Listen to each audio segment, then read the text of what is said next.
En esta conferencia magistral es de interés de todos ustedes, ya que es Defensoría Pública, y para ello contamos con el titular del Instituto de Defensoría Pública, el maestro Netzaí Sandoval Ballesteros, a quien damos una cordial bienvenida.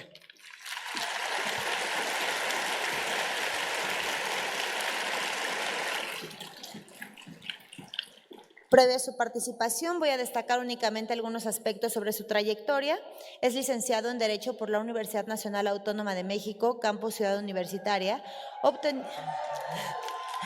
obteniendo mención honorífica. Obtuvo el grado de maestro en Derecho en la máxima casa de estudios con mención honorífica. Cuenta con una segunda maestría en Derecho por la Universidad Complutense de Madrid. En el posgrado de Facultad de Derecho de la UNAM, Campus Ciudad de México, obtuvo el grado de especialista en Derecho de la Administración y Procuración de Justicia. Fungió como asesor de la ponencia del ministro Arturo Saldívar. Le ha sido reconocida su amplia trayectoria con diversos premios y distinciones por su alto desempeño académico y profesional, entre los que se encuentran en 2008 el segundo premio en el Concurso Nacional de Tesis y Ensayo en materia de justicia electoral por el Tribunal Electoral del Poder Judicial de la Federación. Es autor del libro Teoría sobre la nulidad de elecciones, publicado por la editorial Porrúa. Participa activamente como miembro de Amnistía Internacional y desde el 10 de enero de 2019 funge como titular del Instituto Federal de Defensoría Pública. Sin mayor preámbulo, le cedo el uso de la voz.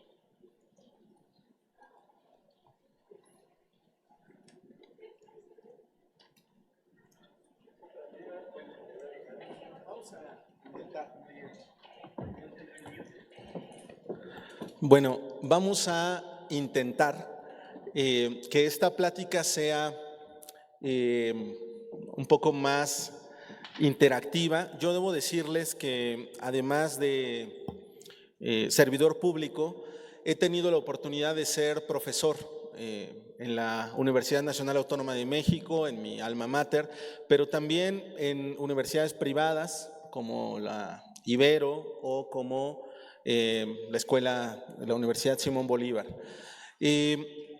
Así que me gustaría intentar que esta plática sea pues parecida a una clase. Por cierto, a mí me parece que es importante que las clases no sean pues una exposición, digamos, con un solo discurso, sino que haya oportunidad de diálogo entre las personas que están presentes en un salón de clases. Claro, este sería el salón de clases más grande que he tenido hasta la fecha. A ver, voy a probar a ver si el micrófono ya funciona sin que tenga que estar de este lado. ¿Ustedes me escuchan? ¿Sí? ¿Me escuchan bien? Bueno, lo primero que tengo que decirles es que la Defensoría Pública Federal es una institución que depende, por supuesto, del Poder Judicial de la Federación. Por eso estoy aquí con ustedes este día. Es decir, es un órgano auxiliar del Consejo de la Judicatura Federal. Litiga el instituto en varias materias. Por supuesto, la más importante en materia penal. Atendemos a las personas que están acusadas de delitos federales y pues que requieren un abogado gratuito público, ¿no? A diferencia de la Defensoría Pública Federal, existen defensorías públicas locales. Cada estado de la República tiene pues una defensoría que atiende los delitos del fuero común, ¿no? Entonces, en cada entidad federativa ustedes van a encontrar una defensoría local, una defensoría que atiende a las personas imputadas de delitos del fuero local. Esto es una distinción muy importante porque no todas las defensorías dependen del Poder Judicial. La mayoría de las defensorías de este país dependen del Poder Ejecutivo, dependen de los gobernadores de cada estado, ¿sí? Esto es un tema muy importante porque nos habla de los márgenes de autonomía que tienen estas instituciones. Es decir, en algunos estados, pues el jefe directo de los defensores es el gobernador. Ustedes pueden tener su propia opinión, yo no voy a tratar de influir en ella, pero ¿ustedes creen que a los gobernadores de los estados les interesa que las personas que son acusadas de delitos, que son detenidas por la policía, sean puestos en libertad? ¿Creen que las defensorías locales tienen mucho dinero o poco dinero? Poco dinero. En la mayoría de los casos las defensorías locales tienen muy poco presupuesto y los defensores locales tienen malos salarios. Estamos hablando de salarios de 14,000 pesos, salarios que no, digamos, son atractivos para un buen abogado, ¿no?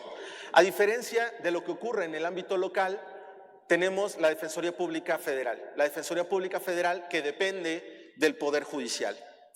Al depender del Poder Judicial, los salarios de nuestros defensores, pues, digamos, están dentro del catálogo de los salarios del Poder Judicial y por lo tanto nuestros abogados tienen salarios mejores, mucho más dignos.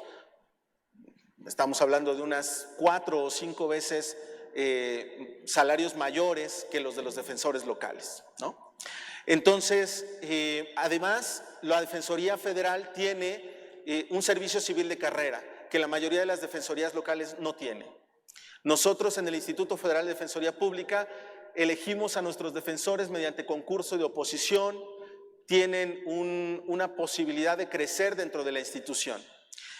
Hay digamos, un escalafón al que se ingresa mediante exámenes, mediante concursos de oposición. Entonces, es una institución pues muy distinta a la mayoría de las defensorías de los estados. Y finalmente, también les debo preguntar, ¿dónde creen que se concentran la mayoría de los delitos? ¿Cuáles son los delitos más comunes? ¿Los delitos federales o los delitos locales? A ver, alguien levante la mano y dígame un ejemplo de un delito local. ¿Cuál es un delito local? Sí. ¿Cuál? El robo. El robo es un delito local, en efecto. ¿Qué otro delito local? Pues digamos un homicidio, en la mayoría de los casos va a ser un delito local. Robo a casa habitación, por supuesto, pero también robo de autopartes, en fin. La mayoría de los delitos que se cometen en nuestro país, en número, son delitos locales. Esto implica que las defensorías locales tienen muchísimo trabajo. A diferencia de las defensorías locales, la Defensoría Federal pues solamente atiende delitos federales y esto en número pues digamos que es un volumen menor de asuntos, ¿no? Bueno, pero además de la materia penal, la Defensoría Pública litiga en materia administrativa, en materia fiscal, en materia civil y en materia mercantil. Incluso recientemente la reforma a la Ley Federal del Trabajo nos dio competencia para litigar en materia laboral, pero esto comenzará a funcionar cuando se creen los nuevos tribunales federales en materia laboral, ¿sí? Bueno, aquí hay algunas cifras sobre cargas de trabajo. La Defensoría Pública atiende aproximadamente unos 150,000 casos al año. 150,000 asuntos al año y los atendemos con aproximadamente unos 2,200 abogados. ¿Sí? Tenemos 900 defensores públicos, bueno, 897, si se quiere ser muy preciso. Tenemos 197 asesores jurídicos federales que litigan en las otras materias que les platicaba, administrativa, civil, mercantil, fiscal. Bueno, hasta temas de asuntos migratorios atendemos en la Defensoría Pública Federal, porque la autoridad competente en materia migratoria, pues es una autoridad federal, que es el Instituto Nacional de Migración, ¿no? Entonces, cuando una persona, un migrante, o una mujer migrante también, por supuesto, ve conculcados sus derechos, quien puede dar asesoría, representación, quien puede litigar un asunto en contra de las autoridades federales, pues es un abogado de la Defensoría Pública Federal, ¿sí? Bueno, entonces estas son cifras de, digamos, algunos años, ¿no? Estamos 2017, 2018 o 2018, 2019. Aquí hay un dato interesante. en primera instancia, nuestros abogados suelen ganar el 35% de los casos. Es decir, que los defensores ganan el asunto en primera instancia en 1/3 de los asuntos. ¿Sí? Pero en segunda instancia, llegan casi al 90%. Otra vez, yo no voy a influir en su opinión, pero ¿qué les dice a ustedes esto? ¿Por qué la mayoría de los asuntos los tenemos que ganar en segunda instancia? Bueno, les voy a decir, dado que nadie quiere levantar la mano, les voy a decir mi opinión. Mi opinión, pero es una opinión, es que para un juez es muy difícil poner en libertad a una persona de inicio. Poner en libertad a una persona en primera instancia implica que va a recibir críticas muy fuertes de la opinión pública, de los periodistas e incluso de la sociedad. Porque la mayoría de la gente en este país cree que la justicia es que las personas terminen en prisión. Que hacer justicia es que haya mucha gente encarcelada. Y esa opinión se generaliza, pues, a partir de los medios de comunicación, de, en fin, sí, la opinión mayoritaria de la gente, ¿no? Cuando se pone en libertad a alguien, la gente cree que eso es una injusticia. Que si el juez pone en libertad a alguien, lo que está haciendo es permitir impunidad. Esto, jóvenes, es un error. Fomentar la impunidad es fabricar culpables. Porque si fabricas a un culpable, porque si le imputas un delito a alguien que no cometió, lo que en el fondo estás favoreciendo es que el verdadero responsable quede libre. Estás encubriendo a alguien. Por lo tanto, la convicción más importante de nuestros jueces federales, pero también de los jueces locales, tendría que ser poner a la gente en libertad si no hay elementos suficientes, hacer valer la presunción de inocencia que establece la Constitución. Hipotéticamente, la Constitución establece que si yo tengo dudas sobre la responsabilidad de una persona, debo ponerla en libertad, ¿no? Presunción de inocencia. Pero ¿saben por qué la Constitución tiene que aparentemente favorecer al imputado? Porque nuestra sociedad, porque nuestro sistema jurídico está diseñado para perjudicar al imputado. Si a ti te acusan de un delito, es muy, muy difícil que te declaren inocente. Porque la opinión pública va a estar en tu contra. Porque la mayoría de la gente lo que cree, lo que quiere, es que el imputado termine condenado. Y aquí hay datos que nos hacen pensar en eso. El juez de primera instancia prácticamente no puede poner a las personas en libertad, pero cuando llegas a la segunda instancia, cuando ya se valoró el caso con más elementos, cuando ya hay más tiempo y ya los medios no están presionando tanto sobre el asunto, ¿no? Cuando hay menos reflectores, entonces los magistrados pueden tener más reflexión y pueden decir, ¿sabes qué? Esta persona era inocente. En el 85% de los casos terminamos ganando el asunto, la Defensoría Pública Federal. Bueno, aquí hay un dato sobre la efectividad de nuestros abogados en materia de asesoría jurídica federal. Es decir, nuestros abogados, que ya les platiqué, que litigan en asuntos mercantiles, migratorios, administrativos, fiscales, bueno, ellos tienen un índice de efectividad del 80%. Ahora, nuestros asesores jurídicos federales no pueden atender cualquier caso. La Defensoría Pública Federal es el despacho de abogados más grande de este país. Somos el único despacho que litiga en todos los estados, en todas las ciudades. Ahí donde hay un juez o un ministerio público federal, ahí tiene que haber un defensor público federal. Pero este despacho de abogados no puede dar la atención gratuita y pública que da a personas que pueden pagarse un abogado. Nosotros atendemos a los grupos más vulnerables de este país. Para determinar si uno de nuestros asesores puede dar servicios, tenemos que hacer un estudio socioeconómico. Un estudio socioeconómico a través de trabajadores sociales. Cuando empezó la plática noté que hay varios compañeros de la UNAM, ¿cierto? Muy bien. ¿Dónde está la Facultad de Trabajo Social? ¿La ubican? ¿Sí? ¿Por dónde está? Bueno, muy bien, cerca de Insurgentes, en fin. La Facultad de Trabajo Social genera nos brinda personas que están estudiando trabajo social. Muchas de esas personas terminan trabajando en la Defensoría Pública Federal, porque nosotros necesitamos estudios socioeconómicos para determinar si le vamos a brindar el servicio a una persona en la Asesoría Jurídica Federal. ¿Sí?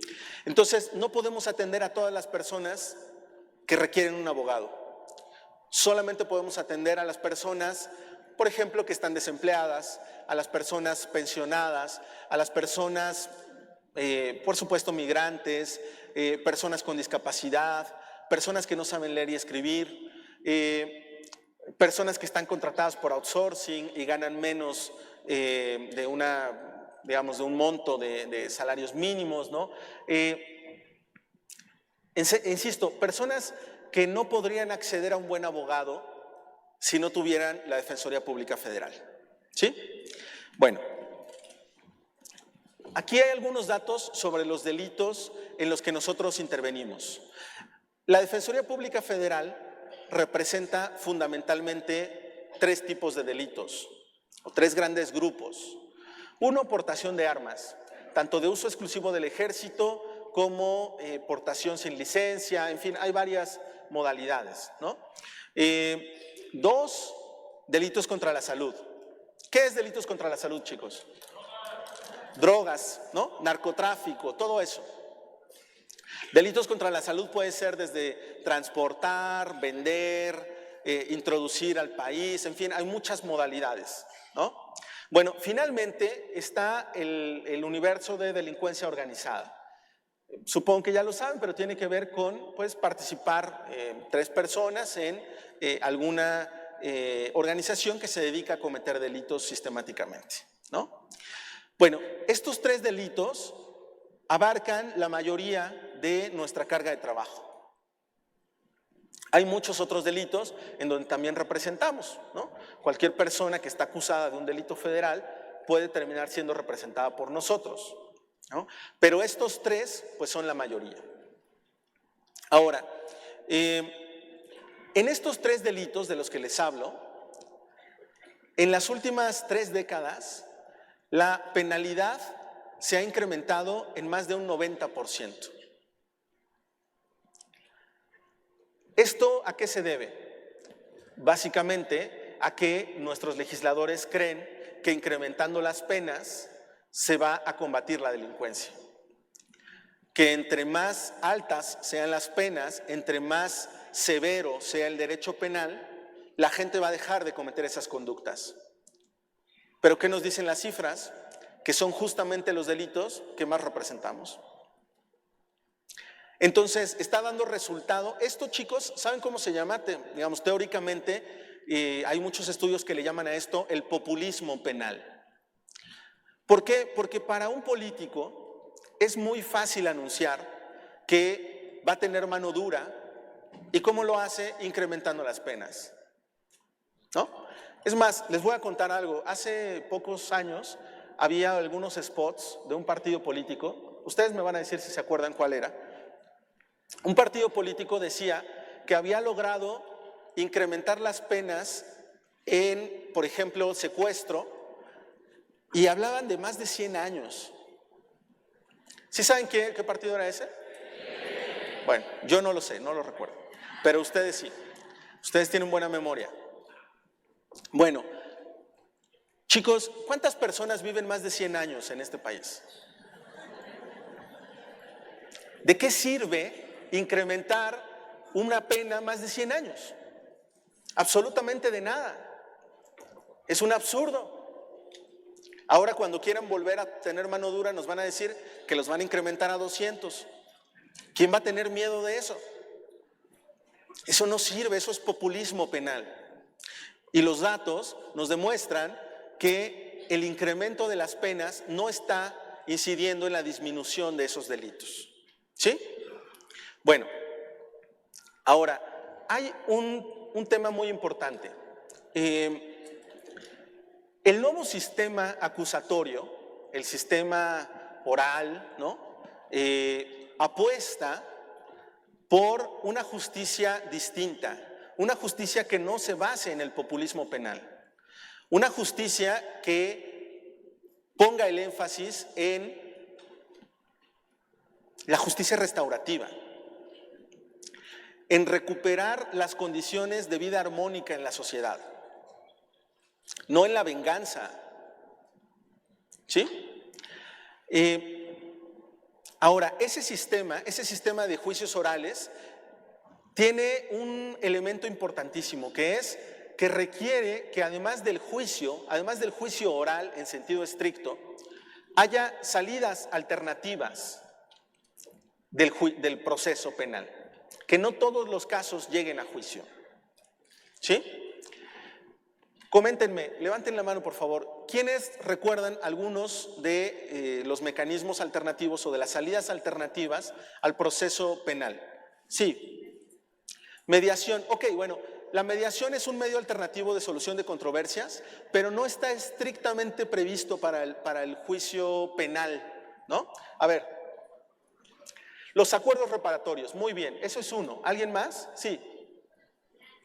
¿Cómo? Suspensión condicional del proceso, muy bien. ¿Alguien más? Sí. ¿Cómo? Reparación del daño. Bueno, la reparación del daño es parte de la mayoría de estos procesos, es incluso en algunos casos un requisito para que se pueda dar paso a estos procesos, precisamente en la lógica de una justicia restaurativa, pero no es en sí mismo uno de los procesos. Sí, acuerdos reparatorios, ¿no? Que naturalmente implican una reparación del daño, en efecto. Bueno, además de estos que mencionaron, están omitiendo uno que está ahí proyectado, que es procedimiento abreviado, ¿no? Bueno, algo importante que ustedes tienen que saber, la mayoría de ustedes son estudiantes de Derecho, ¿no? ¿Sí? Muy bien, bueno.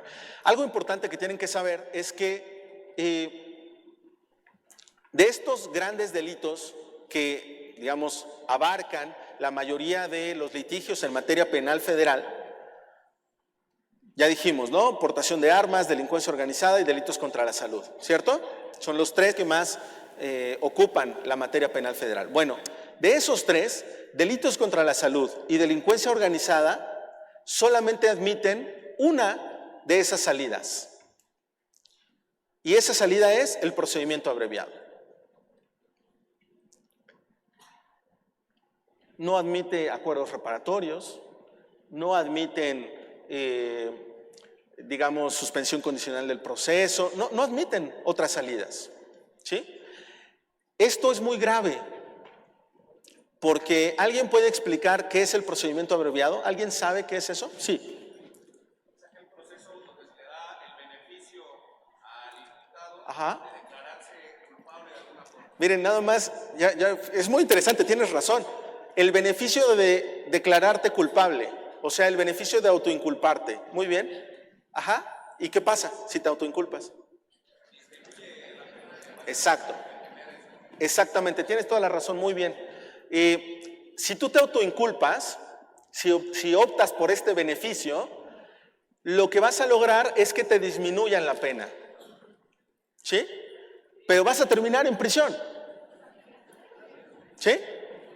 Bueno, pues resulta que la mayoría de los casos federales evidentemente terminan en el procedimiento abreviado, porque de otra forma colapsaría el sistema jurídico mexicano. No podemos llevar todos los juicios a juicio oral. No tenemos suficientes jueces y suficientes salas de audiencia para llevar todos los juicios a juicio oral. El sistema mismo, legislativamente, está diseñado para que la mayoría de los casos se vayan a procedimiento abreviado. La mitad de los juicios federales, de los casos federales, de delitos federales, egresan por procedimiento abreviado. Es decir, que el imputado se autoinculpa. ¿Sí? Bueno, Esto no sería tan grave si viviéramos en Suiza o en Holanda, pero vivimos en México y en México hay un problema muy grave, que es la tortura. En México hay visitas periódicas de relatores de Naciones Unidas, de instituciones internacionales, que reiteran que en nuestro país la tortura es generalizada. Que las personas son forzadas a declararse culpables a partir de la tortura. Y los datos nos muestran algo preocupante, que la mitad de los asuntos se solucionan porque el imputado se autoinculpó. Esta es una realidad muy preocupante, es una situación muy grave. Yo creo, por supuesto, tengo una visión, si quieren, parcial. Soy el jefe de la Defensoría Pública, ¿no? Naturalmente adopto la visión de los defensores, pero me parece que hay datos contundentes que nos deberían hacer preocuparnos, que nos deberían hacer pensar qué tipo de justicia queremos. ¿Queremos verdaderamente una justicia restaurativa? ¿O queremos una justicia punitiva que apueste porque las personas se autoinculpen? Se los dejo de reflexión, ¿no? Bueno, les voy a comentar algunas de las cosas que hemos hecho en la Defensoría Pública Federal. Durante esta administración, que ustedes saben que cabeza el ministro Arturo Saldívar Lelo de la Rea, ustedes saben que el ministro Saldívar es el primer presidente de la Suprema Corte que no fue previamente juez de carrera, ¿no? Él fue litigante, académico, él propuso, redactó, por ejemplo, el anteproyecto más importante en temas de la nueva ley de amparo.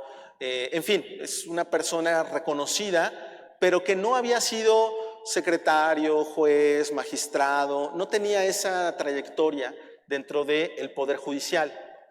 Bueno, el ministro Saldívar está apostando por una renovación del Poder Judicial de la Federación. El Poder Judicial tenía naturalmente algunos problemas y esta administración está apostando por cambiar cosas en el Poder Judicial. Bueno, ¿qué nos pasó? Nada más puedo verlo yo ahora. Bueno, continuaré así. En este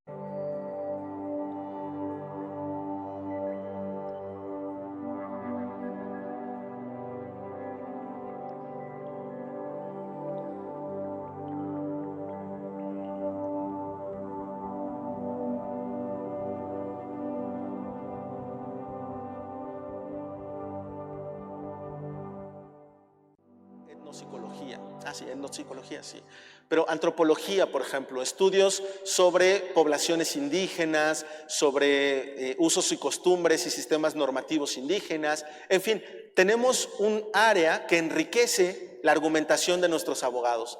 Porque los abogados, y esto es muy importante que ustedes lo comprendan, no deben centrarse solamente en la argumentación sobre el derecho.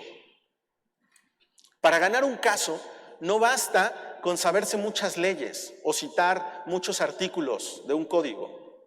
Para ganar un caso hay que argumentar sobre los hechos, sobre la parte fáctica del caso. Y si tú no tienes peritos, estás en una tremenda desventaja frente a la Fiscalía. Porque ¿qué creen? ¿Dónde creen que están contratados la mayoría de los peritos de este país? En la Fiscalía General de la República. Entonces, de un lado teníamos la Fiscalía con los mayores servicios periciales de México y del otro lado la Defensoría que no tenía ni un solo perito. Tuvimos que cambiar eso y ahora tenemos un área de ciencias forenses. Y además tenemos acceso a la lista de peritos del Poder Judicial de la Federación. Son cambios muy importantes que se generaron en este año, en esta administración. Bueno, hemos hecho también esfuerzos importantes para acercar la Defensoría Pública a la sociedad. Creamos un call center, algo tan básico, no lo tenía la Defensoría Pública Federal. creamos un 01800, ahí está el número, que se llama Defensatel, ¿no? Y que da atención a las personas para 3 cosas básicamente. Una, dar una asesoría inicial, que la gente sepa si su caso es federal o local, si pueden recibir atención de nosotros.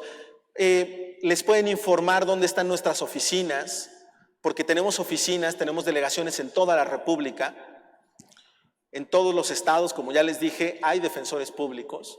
Entonces, si la gente necesita de la defensoría y quiere saber nuestra ubicación, pues pueden acercarse a través de este call center. Y también le da servicio a la gente que quiere hablar con su abogado.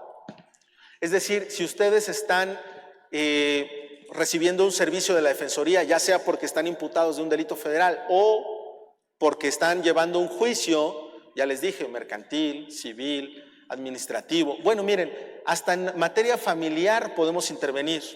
No en la materia familiar, digamos, ordinaria del fuero común. No, nosotros no litigamos ante tribunales locales.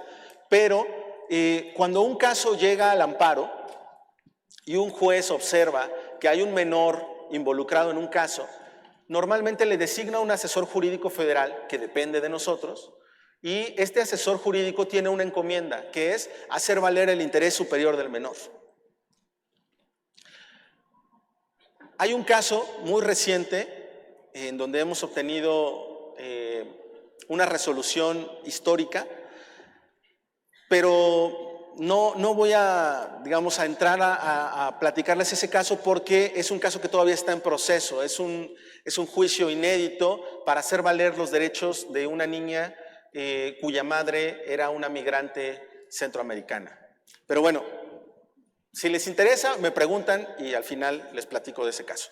Pero el caso es que nuestro esfuerzo ha sido por acercarnos más a la sociedad, por facilitar que las personas puedan utilizar los servicios de la Defensoría Pública Federal.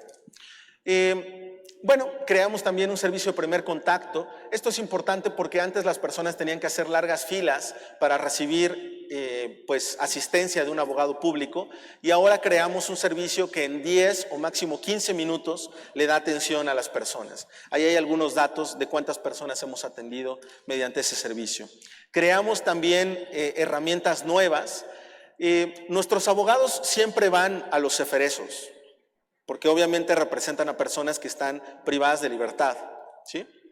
Pero no era normal que asistieran en brigadas, que asistieran muchos abogados defensores, y además algo que creamos durante esta administración es que no solamente fueran penalistas a los ceferesos, a los centros federales de readaptación social, ahora también van abogados civilistas, es decir, nuestros asesores jurídicos federales, porque las personas que están privadas de libertad siguen siendo seres humanos y siguen teniendo derechos y siguen teniendo necesidad de representación jurídica en muchas materias. Y por eso, pues no es válido que solamente los atendamos en materia penal. Algo que hicimos durante esta gestión fue enviar en esas brigadas también abogados en materia civil. Bueno, además hemos tratado de colocar la Defensoría Pública, digamos, en un ámbito internacional también con mayor presencia. Miren, en este año, en 2019, por primera vez en la historia de Latinoamérica, sesionó en México la Asociación Interamericana de Defensorías Públicas. Esta AIDEF es una institución que reúne a todos los jefes de defensorías del continente. Y es la primera vez que tiene su congreso, digamos, en México. Pero además conseguimos que México tuviera por primera vez en la historia un defensor público interamericano. Un defensor público interamericano que va a litigar en la Comisión y en la Corte Interamericana de Derechos Humanos. Ustedes han oído hablar de estos órganos, ¿no? ¿La Corte y la Comisión forman parte de qué? ¿Alguien puede levantar la mano? Perfecto, del Sistema Interamericano de Protección de Derechos Humanos. Muy bien. ¿De dónde eres? De la UNAM. Muy bien, tú muy bien. El Sistema Interamericano de Protección de Derechos Humanos tiene dos órganos básicos, la Comisión y la Corte, ¿no? Pero en muchos casos estos órganos se encuentran con un obstáculo fáctico, que es que los litigantes no tienen un buen abogado, un conocedor de derecho internacional que pueda llevar su caso gratuitamente. La mayoría de los casos los tratan de litigar organizaciones de defensores de derechos humanos, organizaciones civiles, muchas de las cuales son muy buenas, pero también tienen limitaciones en su dinero, en su presupuesto. Entonces, por primera vez, México tiene un defensor público interamericano, pero además, a diferencia de la mayoría de los países de este continente, el defensor público interamericano no lo designé yo, como pude haber hecho. La mayoría de los directores simplemente dicen, pues yo creo que fulanito es el mejor y lo nombro. En nuestro caso hicimos un concurso de oposición, pues respondiendo a la naturaleza de la Defensoría Pública. La Defensoría Pública funciona a partir de concursos. Entonces, creamos una convocatoria y el jurado de esa convocatoria fue el presidente de la Suprema Corte y el Ombudsman Nacional. Y, por supuesto, el director, pero yo en un voto minoritario, ¿no? Entonces, a partir de este jurado, elegimos a un defensor público interamericano que tiene capacitación específica de la Corte y de la Comisión para litigar en este ámbito. Esto es algo que desde que existe el sistema interamericano no se había realizado y es algo que nos tocó lograr a nosotros en este año, en 2019. Bueno, creamos unas nuevas bases donde redefinimos la estructura de la Defensoría Pública Federal y creamos algunas secretarías técnicas nuevas. Por ejemplo, una Secretaría Técnica de Igualdad de Género, una Secretaría Técnica para atender el tema de combate a la tortura, porque como yo les decía, para mí, para nosotros, para esta administración, es algo alarmante el problema de la tortura en México. Entonces creamos una Secretaría de Combate a la Tortura. En fin, creamos organismos, estructura nueva de la Defensoría Pública Federal. Atendemos, como ya les decía, a los grupos más vulnerables, pero además con abogados especializados. La Defensoría Pública Federal es la institución del Estado mexicano que tiene más abogados hablantes de lengua indígena. Ni el INALI, ni el Instituto de Pueblos Indígenas, ni el Instituto Nacional de Lenguas Indígenas, nadie en este país tiene tantos abogados hablantes de lenguas indígenas como nosotros. Cuando yo llegué a la administración de la Defensoría Pública Federal, podíamos traducir a partir de 39 lenguas indígenas. Hoy podemos traducir más de 100 variantes lingüísticas de acuerdo al catálogo del INALI. Todavía estamos lejos de la meta porque este catálogo establece 364 variantes. Tenemos mucho trabajo por hacer, pero hemos avanzado como nunca en la historia de la defensa pública en México. Además, creamos una especialidad específica para atender a personas con discapacidad. Nuestras reglas internas establecían ciertas condiciones donde el servicio se tenía que dar de manera preferente. Es decir, hay casos donde no tienes que hacerle un estudio socioeconómico a la persona para saber que requiere un abogado público. Por ejemplo, en el caso de personas indígenas o en el caso de una persona migrante. ¿Qué vas a hacer? ¿Vas a ir a su casa en Honduras a ver cómo vive? Pues claro que no. En esos casos tienes que darle servicio de forma preferente. Bueno, durante esta administración incluimos una nueva causal que es que las personas con alguna discapacidad van a recibir un trato preferente de nuestra parte y van a tener un abogado especializado en la defensa de los derechos de personas con discapacidad. Y bueno, por supuesto, ya les había comentado, personas migrantes, en fin, tenemos también una especialidad de asesores en movilidad y para atender personas sujetas a protección internacional, todas estas personas que solicitan el reconocimiento de la condición de refugiado, en fin. Bueno, ahí está el caso que les platicaba de personas, migrantes, ¿no? Mujeres. Aquí hay algo muy importante que se los comento, digamos brevemente. La migración ha cambiado en los últimos años. Antes estábamos acostumbrados a pensar en el migrante como un hombre que iba a buscar empleo en Estados Unidos. Un hombre centroamericano o un hombre mexicano tratando de ir a buscar empleo. Pero hoy en día la migración ha cambiado mucho y hay muchas familias, mujeres, niños, familias enteras que están pasando por México, pues por motivos de violencia en sus países, por motivos de extorsión, en fin, por muchos problemas. Bueno, les decía, tenemos nuevos defensores especializados. Les comentaba también que en 2019, en el informe, en el corte, podíamos representar 90 variantes, pero hoy, o sea, unos meses después, podemos atender más de 100 variantes lingüísticas, ¿no? Hemos contratado todavía más defensores bilingües. Y esto es importante porque, miren, no son abogados que aprendieron una lengua indígena, no. Son abogados que nacieron hablando una lengua indígena, cuyo, digamos, cosmovisión es la de los pueblos indígenas. Por lo tanto, tienen capacidad no solamente de explicarle al indígena lo que está pasando en el proceso, también tienen la capacidad de explicarle al juez cuáles son los usos, cuál es el sistema normativo de los pueblos indígenas. Es una comunicación de ida y vuelta. Y esto es muy importante porque no se logra con abogados que aprendieron a traducir un poco de una lengua indígena. No, tenemos hablantes nativos de estas lenguas. Bueno, creamos un observatorio ciudadano sobre derechos de personas con discapacidad, tenemos personal especializado en muchos estados, por ejemplo, en el tema de movilidad.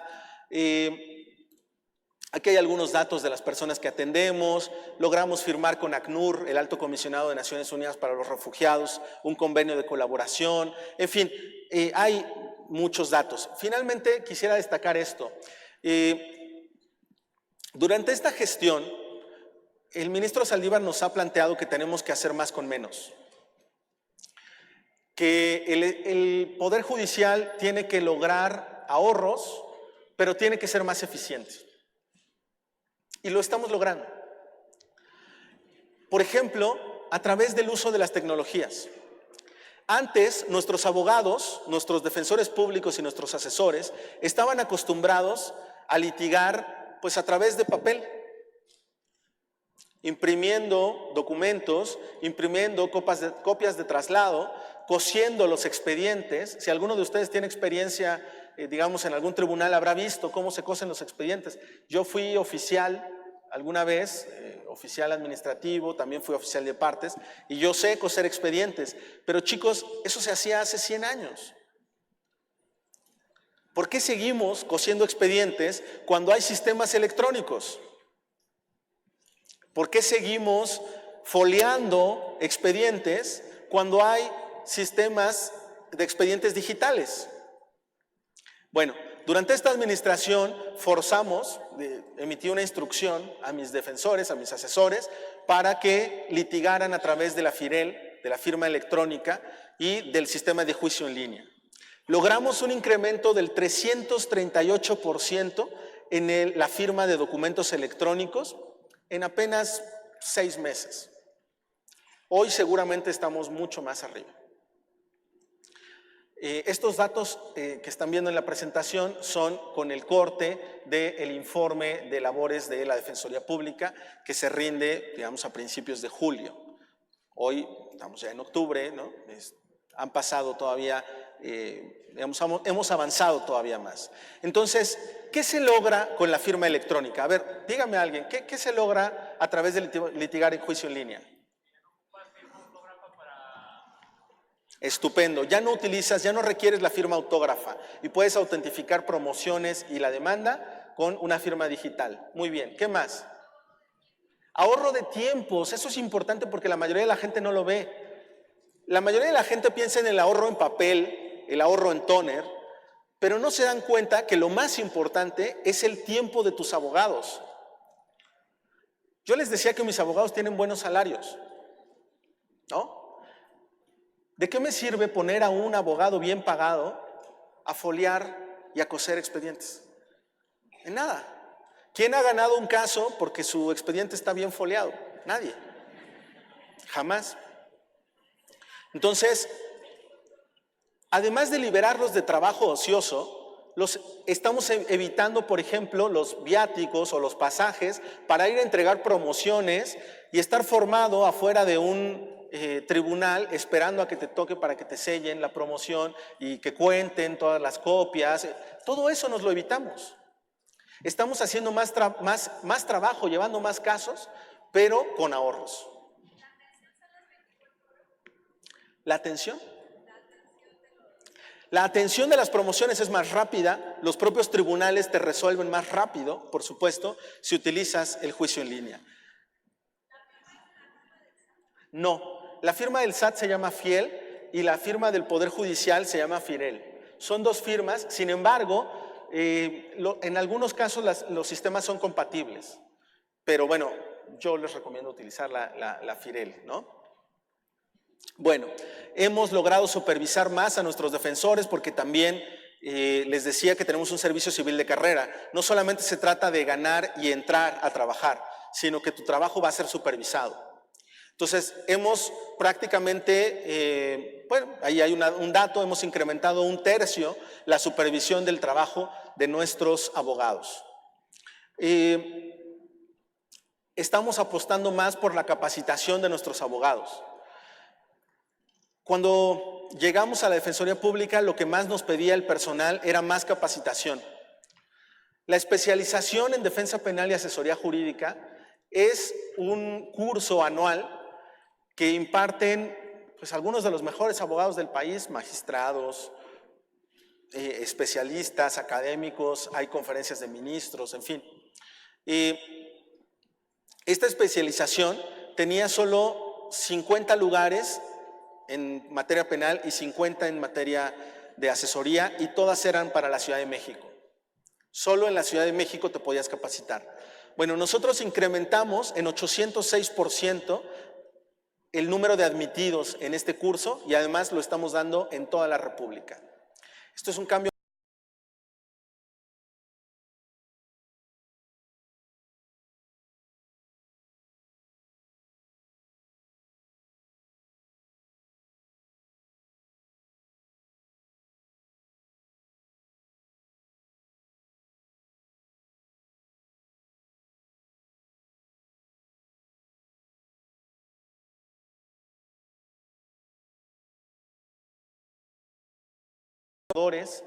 Nunca antes se habían otorgado tantos días económicos a nuestros trabajadores, nunca antes se habían otorgado tantos cambios de adscripción por razones humanitarias, en fin. Ahí hay algunos datos sobre digamos, los porcentajes de personas en la institución, hombres y mujeres. Y bueno, lo que les decía, el reconocimiento al mérito, ¿no? En este año, bueno, tradicionalmente se otorga la medalla Jacinto Pallares y la medalla Ponciano Arriaga a nuestros mejores abogados. Casi siempre las ganaban los hombres. En esta ocasión la ganaron 2 mujeres. Y bueno, lo que les decía, tenemos que preocuparnos más por la atención de los grupos más vulnerables, ¿no? En fin, hay algunos datos muy interesantes. Les decía que nosotros defendemos a las personas imputadas por delitos federales, ¿no? Bueno, esta gráfica es muy importante. Si quieren tomarle foto a una, esta es la que yo les pediría que retengan. Miren, nosotros defendemos a muchas personas extranjeras que están acusadas de delitos federales. Bueno, de ese universo de personas que atendemos, prácticamente la mitad son personas norteamericanas que ingresaron a México legalmente. Y muy por debajo están Guatemala, Honduras y mucho menos los demás países. ¿Sí? Cuando la gente piensa, la gente cree que los migrantes son peligrosos, son maras que van a venir a cometer delitos en México, no es cierto. Quien comete delitos en México, delitos federales, y termina siendo representados por la Defensoría Pública, son personas de Estados Unidos. Muchas veces, chicos, partimos de prejuicios. Nos creemos lugares comunes. Creemos que el criminal tiene que ir a la cárcel porque si lo agarraron es porque algo hizo. Creemos que los migrantes son delincuentes. Les digo algo, si ustedes piensan así, si ustedes se quedan con los lugares comunes, su lugar no es la Defensoría Pública. Si ustedes quieren atender a las personas más vulnerables, si ustedes creen que la justicia es defender a las personas que más lo necesitan, su lugar es con nosotros. Muchas gracias, chicos. Muchas gracias a todas y a todos.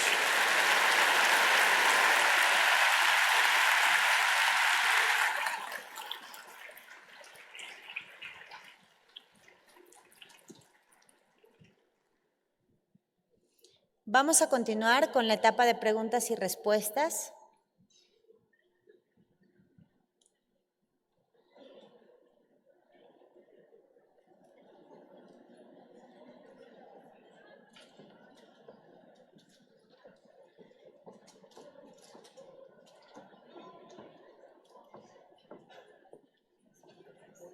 Sí, en el podio, muy útil. Muchas gracias.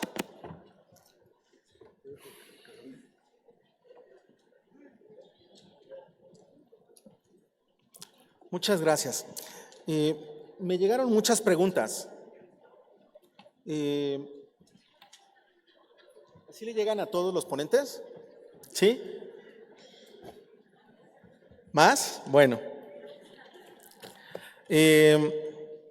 Voy a tratar de responder la mayor cantidad de preguntas que pueda, pero desde ahora, por supuesto, me comprometo con ustedes a enviar una comunicación, una respuesta, probablemente a través de correo electrónico. Aquí están los correos de quienes preguntaron, entonces me voy a comunicar. Una pregunta es, ¿cómo puedo trabajar en la Defensoría Pública? ¿Cuáles son los requisitos para formar parte de ella? Bueno, ya les digo, si quieren ser defensor público o asesor jurídico, se requiere algunos años de experiencia, se requiere estar titulado y se requiere ganar un concurso de oposición. Digamos que no es tan fácil ingresar en ese nivel, pero pueden empezar por otras vías. Pueden liberar su servicio social con nosotros, pueden realizar prácticas profesionales, incluso es una forma de titulación, por ejemplo, para, si mal no recuerdo, los estudiantes de la UNAM pueden realizar prácticas profesionales con nosotros y además obtener su título de esa forma. Y bueno, además de estos mecanismos, también pueden trabajar como oficial administrativo, ¿no? El oficial administrativo es, digamos, el segundo de a bordo de un defensor o de un asesor jurídico. Bueno, siguen siendo puestos valiosos, digamos, importantes.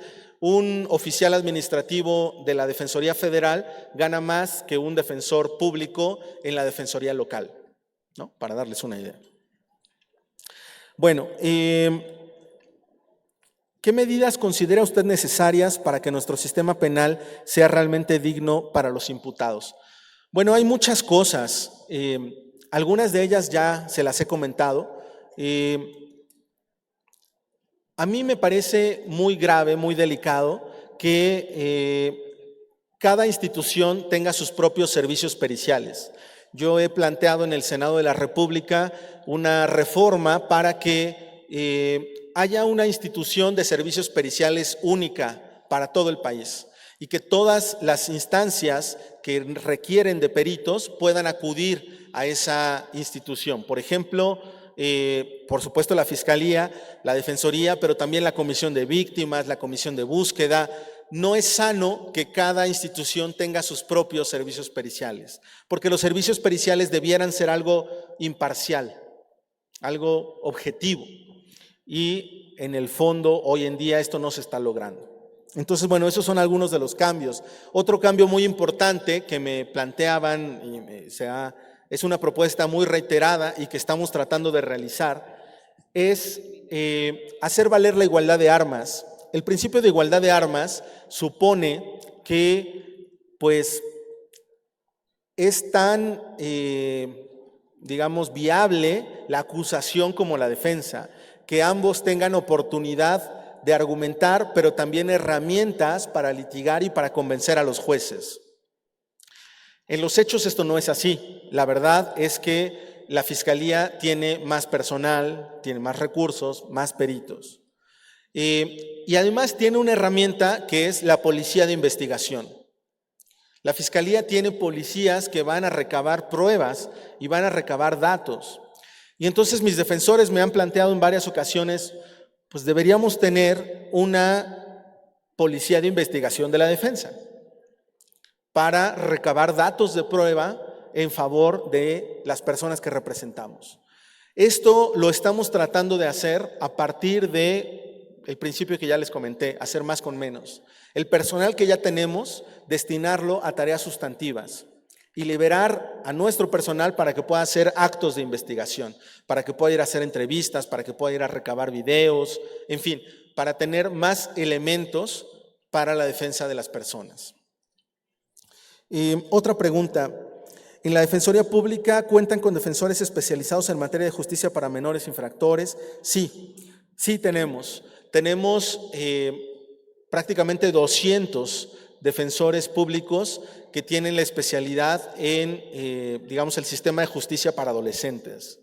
Entonces, sí, tenemos esa capacidad, aunque ustedes saben que hoy por hoy no se han creado los tribunales federales especializados en la materia y, por lo tanto, suponemos que la necesidad de abogados en la Defensoría Pública se va a incrementar cuando se creen esos tribunales.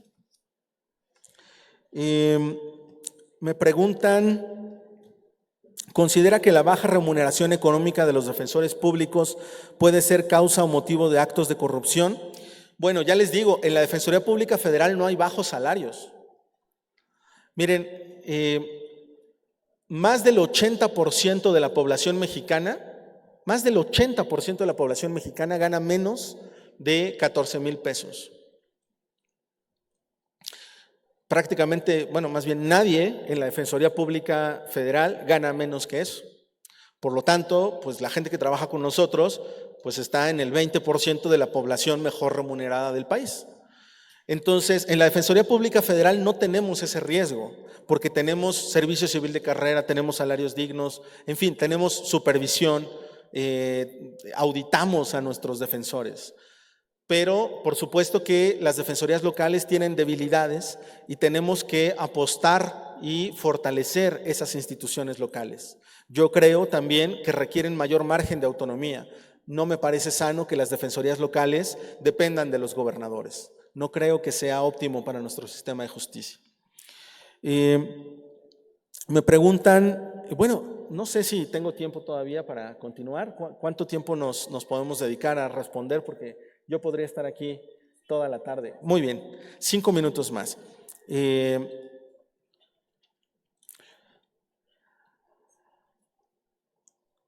Bueno, me preguntan aquí sobre el tipo penal de feminicidio.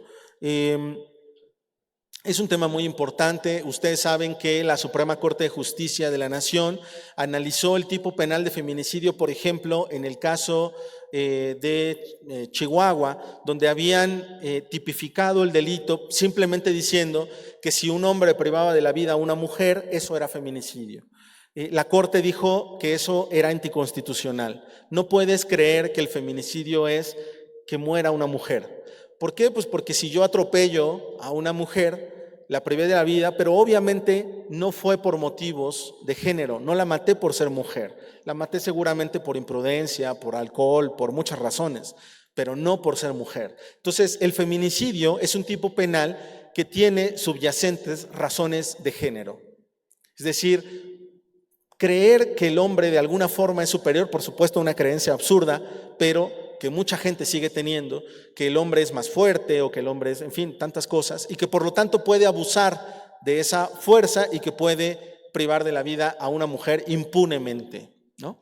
Entonces, este tipo de delitos, el feminicidio, pues requiere tener en consideración razones de género, argumentos de género, y no simplemente el que muera una mujer, ¿no? Entonces, en ese sentido, todavía no está digamos, cabalmente regulado el feminicidio en todo el país, ¿no? Bueno, me preguntan, ¿cree que el procedimiento abreviado es violatorio de derechos humanos? Bueno, Ya les decía yo, no es propiamente violatorio de derechos humanos si se cumplen ciertas reglas, si no hay tortura, por ejemplo. Pero hoy por hoy no podemos garantizar que en México los juicios penales estén exentos de tortura. Entonces, me parece una vía peligrosa, delicada, que requiere mucho mayor cuidado. No me parece bien que el 50% de los asuntos en el sistema egresen por procedimiento abreviado. Les voy a decir otro dato. Esta pregunta me hace compartir con ustedes otro dato importante. Miren, en cada procedimiento abreviado hay una figura que podríamos llamar rectora, ¿no? En la suspensión condicional del proceso, pues la figura más importante es el juez. En el procedimiento abreviado, la parte más importante es el imputado o la defensa que aceptan la responsabilidad, ¿no? ¿Cuál creen que es la figura donde tiene mayor peso la fiscalía? Alguien levante la mano. Donde la figura rectora es la fiscalía, sí. Los peritos, no, sí. ¿Cómo? Ok, en la etapa de investigación sí, ahí es muy importante la fiscalía. Pero ¿qué medio alternativo, digamos, puede optar o puede elegir la fiscalía? Sí. No, procedimiento abreviado es ahí el imputado, ¿no? Sí. No, porque ese es digamos, es un acuerdo entre todas las partes, sí. No, bueno, lo puede hacer, pero no es una salida alternativa. Una salida novedosa, que miren, el hecho mismo de que no me la digan, me hace pensar que no es tan conocida. Los criterios de oportunidad. Los criterios de oportunidad son una alternativa al juicio que casi no se usa. ¿Saben cuántos asuntos egresan del sistema de justicia penal federal por criterios de oportunidad? ¿Qué porcentaje creen, chicos? 5, alguien dijo, menos. 1%, menos. 0,1%, menos. Es de verdad, es ridículo, es ofensivo que la Fiscalía no utilice esta herramienta. La Fiscalía podría utilizar los criterios de oportunidad, porque los criterios de oportunidad implican, sí, la abstención del ejercicio de la acción penal, pero a cambio de información que le permita a la Fiscalía detener a personas pues, que sean más importantes en una estructura de crimen organizado, o personas que cometieron delitos, digamos, de una magnitud más grave, ¿sí? Y no lo usa. La Fiscalía tiene una herramienta poderosísima para desarticular bandas de crimen organizado y no las usa. Es una cosa terrible, escalofriante. ¿Por qué la Fiscalía no utiliza esta herramienta? Esta herramienta les permitiría, insisto, digamos, utilizar a los delatores, ¿no? Una persona que está dispuesta a dar información sobre otras personas, sobre estructuras de crimen organizado. ¿Por qué no se usa?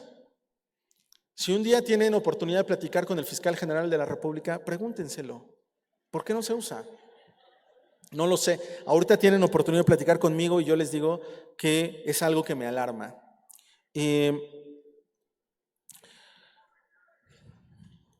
Si el sistema penal en México fuese el adecuado, ¿estaría bien regresar la pena de muerte? No. Mi respuesta definitiva es que no. Creo en la justicia restaurativa.